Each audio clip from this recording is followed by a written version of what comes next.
Hi friends, welcome back to Padmapriya channel. నేను ఇవాళ dal fry ఎలా చేయాలని చూపిస్తున్నానండి. చూడండి, ఎంత బాగా కలర్ఫుల్గా కనిపిస్తుంది కదా. ఇలాగే మీరు కూడా ఇంట్లో ట్రై చేసి చూడండి.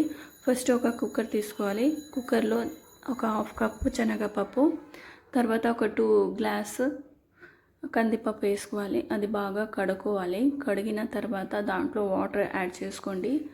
కొంచెం ఆయిల్, పసుపు, సాల్ట్ ఇవంతా వేసి బాగా కుక్ అవ్వాలి. ఒక 3 విజిల్స్ వస్తే చాలు, ఉడికిపోతుంది. చూడండి, నేను చూపిస్తున్నాను కదా, ఆ విధంగా ఉడికితే చాలు. కొంచెం బాగా ఇలాగే ఉండాలి. ఇది ఉడికిన తర్వాత ఒక కడాయి పెట్టుకోవాలి. దాంట్లో ఆయిల్ వేసుకుంటున్నాను. ఆయిల్ వేసిన తర్వాత సన్నగా కట్ చేసుకున్న వెల్లిపాయలు కూడా యాడ్ చేసుకోవాలి. దాంట్లో పచ్చిమిర్చి కూడా వేసుకుంటున్నాను. అలాగే సన్నగా కట్ చేసుకున్న ఉల్లిగడ్డ ఇవంతా వేసి బాగా ఫ్రై అవ్వాలి. ఫ్రై అయిన తర్వాత టొమాటో యాడ్ చేసుకుంటున్నాను.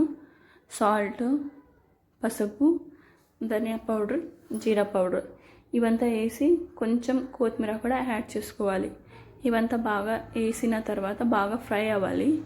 ఫ్రై అయిన తర్వాత నేను కొంచెం చింతపండు ఒక 10 మినిట్స్ ముందే నానబెట్టుకున్నానండి.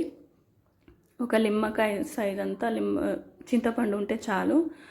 ఆ వాటర్ కూడా యాడ్ చేసుకోవాలి. తర్వాత ఉడికి పెట్టుకున్న పప్పు కూడా యాడ్ చేసుకోవాలి. ఇది కూడా ఒక 5 మినిట్స్ బాగా మగ్గాలి. మగ్గిన తర్వాత పోపు వేసుకోవాలి. పోపులో ఆయిల్, కరివేపాకు, ఎండుమిర్చి, జీలకర్ర, ఆవాలు, వెల్లిపాయ, ఇంగువ ఇవంతా వేసి పోపు వేసుకుంటే దాల్ ఫ్రై రెడీ అయిపోతుంది. మీరు కూడా ఇలాగే ట్రై చేసి చూడండి. బాగా టేస్టీగా రైస్లోకి చాలా మంచిగా కాంబినేషన్ ఉంటుంది. ప్లీజ్ ఇది వీడియో నచ్చితే నా ఛానల్ని సబ్స్క్రైబ్ చేయండి, లైక్ చేయండి, అలాగే షేర్ చేయండి ఫ్రెండ్స్. Thank you friends.